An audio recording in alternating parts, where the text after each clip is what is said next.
Your armor can be plot armor in Baldur's Gate 3, sometimes letting you survive things that you shouldn't have. So in this video, we'll be breaking down the top 10 best armor sets in Baldur's Gate 3. Some armor sets are great because they give us access to special spells like this level 4 Create Water, while others will give us very useful passives or have a very high armor class. Now, there are 4 different types of armor: clothing, light armor, medium armor, and heavy armor. I believe that medium armor is the best in Baldur's Gate 3, and I'll be breaking down exactly why in this video. But we're first going to start off with some honorable mentions. I do want to quickly just mention the Wave Mother's Robe. I get asked about this all the time. It's an Act 3. It isn't a mod. But this gives you a level 4 Create Water, which is great for sorcerers that deal cold or lightning damage, as it will double it. You also become resistant to fire and cold damage, and if you start your turn on a water surface, you get a 1d4 of healing and is a +1 to AC. This is an Act 3 item, but it's a good one.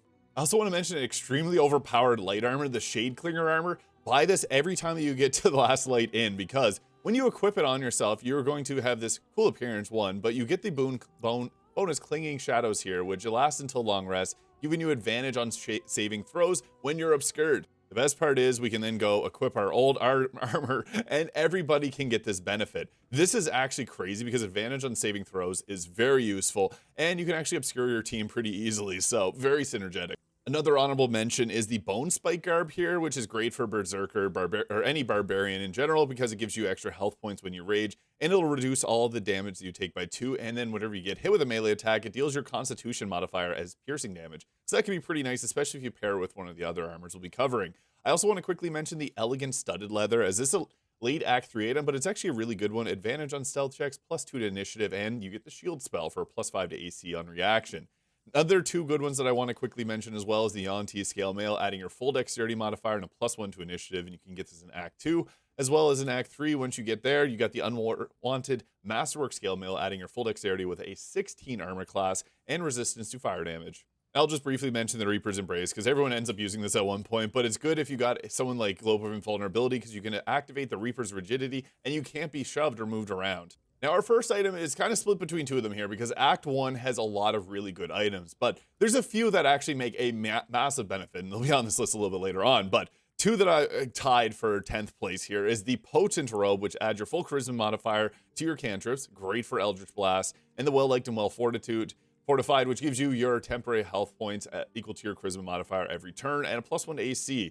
It also looks really cool too. This is going to be the best in slot for a lot of warlocks and any sorcerers as well, and you can get this relatively easily if you're not playing as the Dirge. But I do think that the Graceful Cloth is a little bit better, and this gives you Cat's Grace, increases your dexterity score by 2, which is effectively the same +1 to our armor class that we're getting there, but it also will give us a bonus to our initiative, and if you're using a finesse weapon, you get a +1 to your attack and damage rolls. This also will give us a +1 to dexterity saves and increase our jump distance, but we get the Cat's Grace, which is extremely useful early on. Advantage on dexterity checks means that we can lockpick and not have to worry as much, because we get a nice boost to our dexterity from this robe and also that advantage. So anytime that you need a lockpick, you can just grab this item. It is a little bit later in Act 1, but you can get it relatively early on and just be the lockpicker for your party if you don't have one currently. It's also the best in slot for monks and barbarians, because this lets them go all in on their dexterity, dump their strength, take a strength potion, and that's how you're going to maximize damage if you wanted to. You can buy 3 strength potions from Auntie Ethel at the early game, and then use the returning pike. That's going to be the most optimal high damage and survivable build in the early game. I really like the Throw Zerker Barbarian. Now, this next armor set's crazy for a couple reasons. It gives us a stat boost, and it's also possible to get multiple of these really easily. So this is the Dwarven Splint Mail. This is obtainable at Moonrise Towers from Lantarv, and you do have to convince her to be able to get this extra item. But what's funny about it is every time that you refresh her inventory, she's going to potentially get another one of these. So yeah, you can get an infinite number. This is crazy because it's a 19 armor class, taking 1 less piercing, 1 to strength saving throws, disadvantage on stealth checks, that's all whatever, but it's the +2 to constitution that is so good. This is going to mean a flat out health boost to a lot of characters, and it's simple enough in Act 2. If you have a character that's really squishy and you don't want them to be squishy anymore, take a single level dip in the Tempest Domain Cleric, which will give you not only a reaction so you can dish out a little bit of damage, but you can also then get heavy armor proficiency to wear the Dwarven Splint Mail. It's a really nice armor set into the mid game at Act 2, so I have to mention this one here just because it's so useful to have. And the fact that you can get your whole team dressed out in this if you wanted to, and then have them all dip into different heavy armor sets if you want it, it's a pretty good option in the mid game. Now, in 8th place here, I thought it was just best to tie these together because the Adamantine armor is just so good in Act 1. I slightly prefer the medium armor just because it's more accessible to players, but the heavy armor obviously is going to be a little bit better because this only gives you a +2 from your dexterity modifier, and this will give you actually better benefits if you go with the heavy version, which reduces all incoming damage by 2, and when a melee attack hits you, the attacker is sent reeling for 3 turns. Reeling gives a -3 to their attack rolls. That's essentially boosting your armor class by 3 again for your entire team, so that's really good. It gives disadvantage on stealth checks, but you can't be critically hit. Now, once you get our armor class up high enough, some targets aren't possible to hit you without getting a critical hit. Taking that out of the equation is extremely valuable, but the mithril ore is pretty limited. You only get 2 options. I like to take the adamantine scale mail here for medium armor, and I also like the adamantine shield. It's pretty useful too, but between the 2 of these, honestly, if you're going to go, it might be best just to get both of these, or you can wait until Act 2 when you get the Dwarven split mail and boost the Constitution. But we also have another one in Act 1 that I'll be mentioning a little bit later on. Now, I don't know why wizards always got to be dripped out of their mind, but this next one is perfect for wizards, sorcerers, and any spellcasters of the such. It also has incredible die options, so you can make this look really nice, but this is the Robe of the Weave. This is going to be the best in slot for a lot of characters if you want to be a really solid caster, just because it's going to give you the bare minimum that you need, like a bonus to your spell save DC and spell attack rolls. Whenever you succeed a saving throw against a spell, you're going to get healed for a 1d6, and you get a +2 to your armor class. When you're using this, also use mage armor. That'll also give you a +3 to your armor class, so it's pretty decent option. I wanted to include this here just because if you want to go in a full-on spellcaster, this is just going to be like one of the simple best options until the very late game. This one is late game as well, but you can get it kind of substantially earlier than one of the other options. Just depends on how you go about Act 3.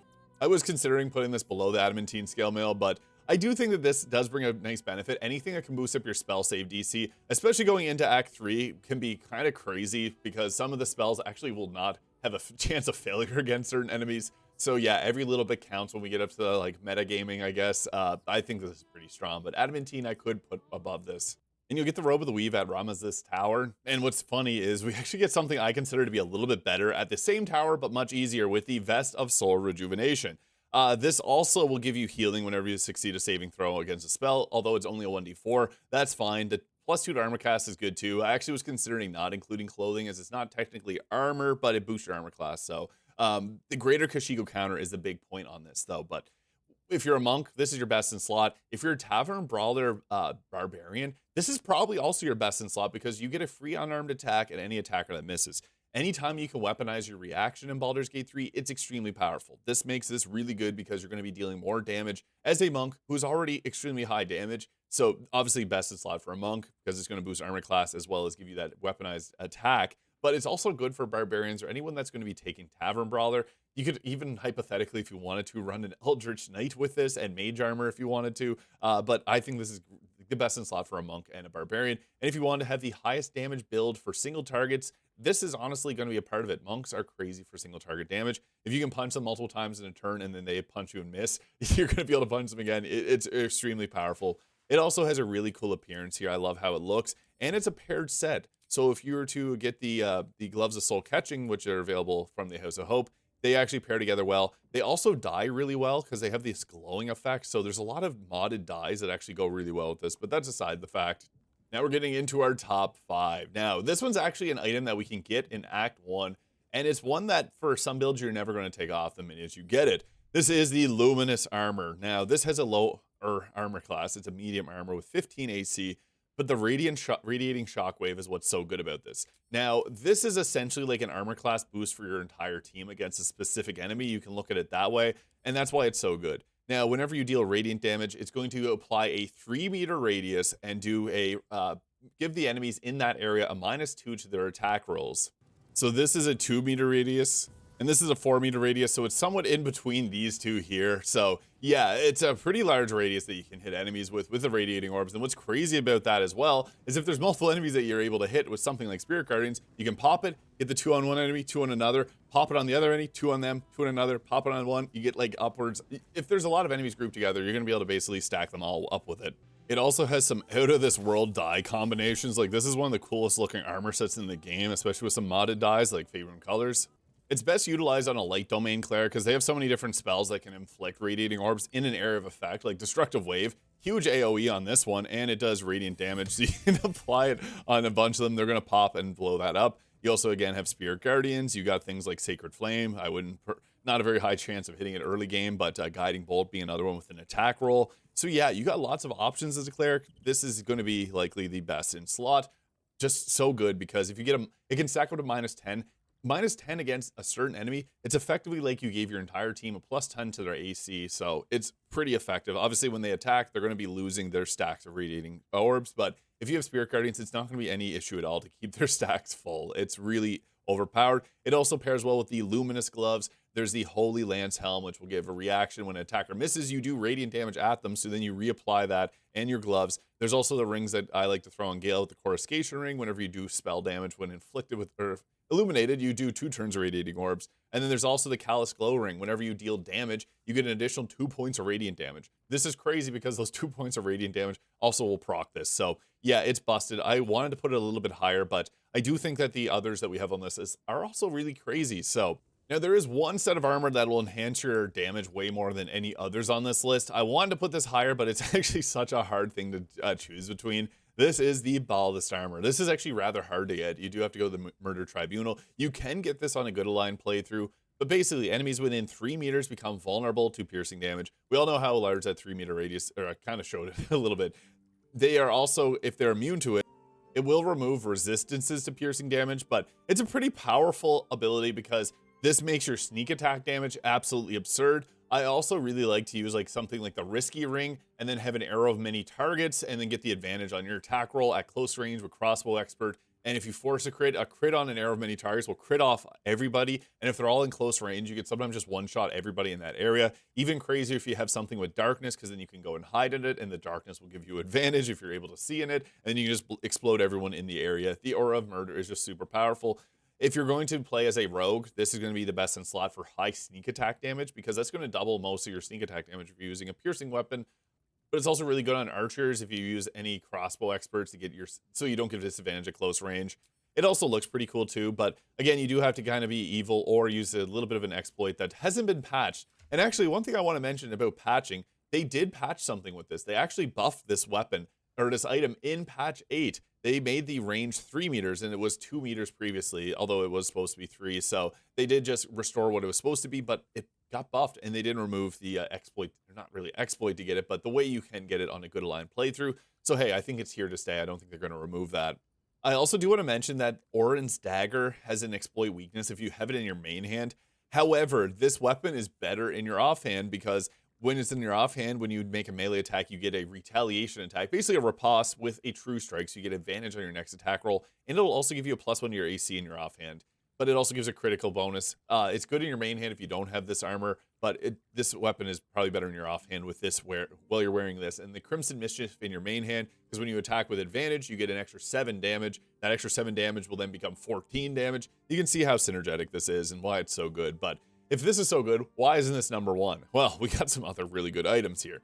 Armor of Persistence. So this one here is only on good aligned playthroughs. I do think it's a slight hair better because it has built-in Blade Ward. So if you ran a light domain cleric and you're not going with the buffing cleric, which you could heal your team every turn and get the extra Blade Ward on them, this will be really good because you just will consistently take half physical damage. And you'll also get a 1d4 bonus to saving throws, so you're less likely to get hit by spells. This is a really good one. You get it from Daemon. You have to be good to get this. It also reduces all incoming damage by 2. So very high damage. It's going to block a lot of physical damage and also give you a bonus to your saving throws. There's a lot of really good things about this armor. It's kind of a plain armor set. It just blocks stuff. And that's what you want from armor. Again, it becomes plot armor when you have something like this on your side. Now, the final two. This one was really tough. I've thought about this for a very long time. This is always in my head between these two items because they're both so good. The Armor of Agility, and you probably guessed it, the only legendary armor that we have with the Helldusk armor. Now, I do think that I really like the Armor of Agility because you can get your armor class up higher than other armor sets because it has a base 17 armor class and you add your full dexterity modifier. So now the highest dexterity score that we can get in game is 24. What this means is that we get a +7 to our dexterity modifier. And in total, if we use all of the gear here to boost up our armor class even further, we can get our armor class up to like 32-ish, which is pretty crazy. Now, the other thing is you got to use the Nimble Finger Gloves. You got to turn yourself into a gnome, halfling, or dwarf. and then equip the item, and then remove the disguise, and you'll get that bonus to take your armor class up to, or to take your dexterity up to 24 to get the maximum benefit from this. But this is a really good one because it also does not give disadvantage on stealth checks. So if you wanted to play a full stealthy, tanky character, the Armor of Agility is perfect. It also gives a +2 to saving throws. It's just another one that's boring, similar to the Armor of Persistence. It doesn't do something cool like Luminous Armor or Ballast Armor, but it's the best in slot for a medium armor. And for a lot of characters, if you want to have a high AC or for your main character, it's a really good one. I also recommend a little side conversation. AO Dye from the Faerun Colors mod looks amazing, getting it all blacked out like this. I get asked about it often. I do it in my videos sometimes. Looks really cool. I did kind of spoil it, but Hellisk armor, obviously legendary armor. The reason it's so good is that you don't even have to have the proficiency. Your wizard that's just scraping by can throw this on and have a 21 armor class. And when you succeed a saving throw, the caster will receive burning for 3 turns. That's also crazy because burning can end up breaking concentrations. And you have resistance to fire damage, cannot be burned, meaning it has great synergy with the Pyro Quickness hat. If you're a sorcerer, this is going to be one of the best in slot. Like a Draconic Fire Sorcerer can throw this on, and they're going to get their, obviously the class has their Charisma modifier added to Scorching Blast, but Scorching Ray, but once they use the Pyro Quickness hat, they would have burned themselves, which we can't burn themselves, but we get an extra bonus action for an extra spell. That's pretty crazy. And then if that's not good enough, this armor makes it so you take 3 less damage. I think I'm beating an old drum. Everyone knows this is the best armor set in the game. I felt disappointed to put it this high because it is just good, but it's another one where it's boring. It's just so good at everything that, yeah, you do have to wait till late game. However, I do want to mention there's a little bit of an exploit that you can get this in Act 1. I don't fully recommend doing it because it is absurdly strong, but you can do it. I'm not going to stop you. I also should mention it lets you fly as a bonus action for 10 turns. So yeah, it opens things up so much. Very powerful armor. Don't love how it looks, although I gotta say, this face on the shoulder looks cool. It's just, I don't know. It goes well with the rest of the Hellisk armor set. So yeah, you can throw that all together. There's some of the best armor in the game. But yeah, that's my thoughts on the best armor sets in the game. Let me know what your thoughts are in the comments. Hit the subscribe button below if you enjoyed this video. I hope you all have a great day, and we'll catch you all in the next video.